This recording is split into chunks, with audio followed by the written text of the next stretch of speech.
안녕하십니까, 백만기입니다. 오늘 이 시간에 배울 결구법은 사괴 맞춤입니다. 사괴 맞춤이고요. 모양은 뭐 이런 형태입니다. 이런 정도 모양의 결구법입니다. 근데 이 사괴 맞춤은 주로 쓰는 게 가구에서는 이제 다리, 그러니까 뭐 식탁이라든가 테이블 종류 이런 거에 다리, 침대의 다리에 사용을 하면 굉장히 튼튼한 결구법이기 때문에 주로 이제 그런 힘을 받는 다리 부분에 사용을 하는데, 요 사계 맞춤의 유래를 보면 사실 이제 한옥에서 주로 쓰이는 결구법입니다. 한옥. 그러니까 한옥을 맨 처음에 질 때 초석 위에다가 기둥들을 쭉 칸수별로 기둥들을 세우고 그 기둥 맨 위에 첫 번째 결구하는 게 사계 맞춤입니다. 모양은 이런 식으로 되어 있는 겁니다. 이런 식으로 기둥들이 쭉 뭐 둥글든지 사각이든지 기둥들이 쭉 세워지면 그 기둥과 기둥들을 긴 또 쇠목으로 이용해서 이렇게 사계 맞춤으로 결구를 해주고, 또 이쪽 기둥은 또 이렇게 결구를 해주고, 서로 기둥과 기둥을 뺑글 돌아가면서 결구를 해주는 방식인데, 이 한옥에서 주로 쓰는 이유가 가장 튼튼한 결구법 중에 하나가 이 사계 맞춤이기 때문에 주로 이걸 많이 사용합니다.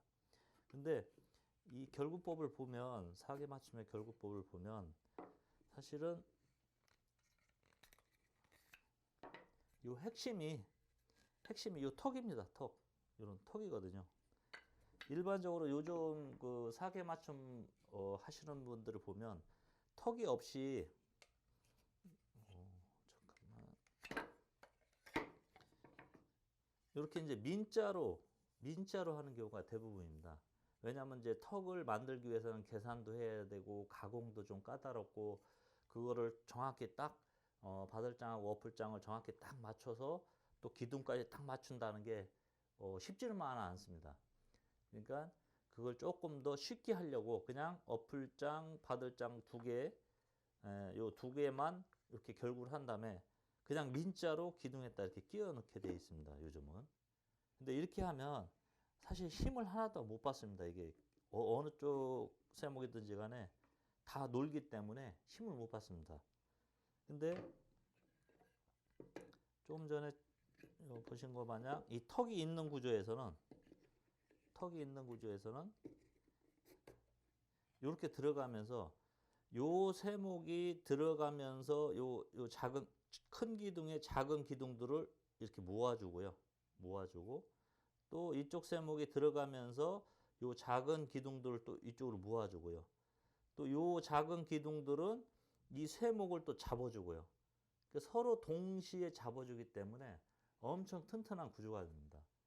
그래서 이제 뭐 심지어는 이제 의자 같은 데도 이걸 활용을 하면 굉장히 튼튼한 다리 구조를 가질 수가 있거든요.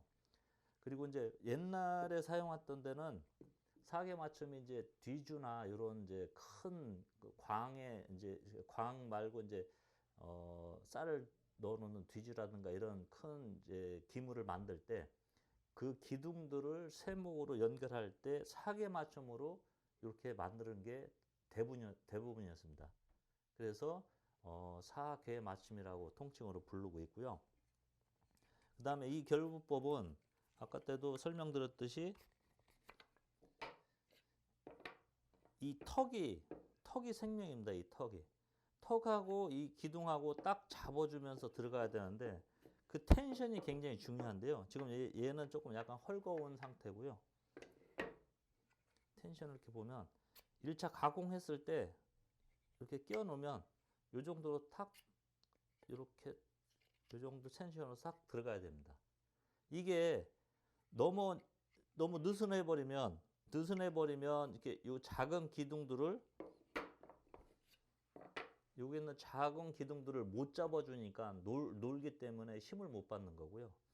또 반대로 얘가 너무 세게 얘들이 이 턱이 들어가면서 이 작은 기둥들을 너무 세게 잡아주면 얘가 안쪽으로 쉬면서 다음 세목이 들어갈 때 들어가질 않습니다.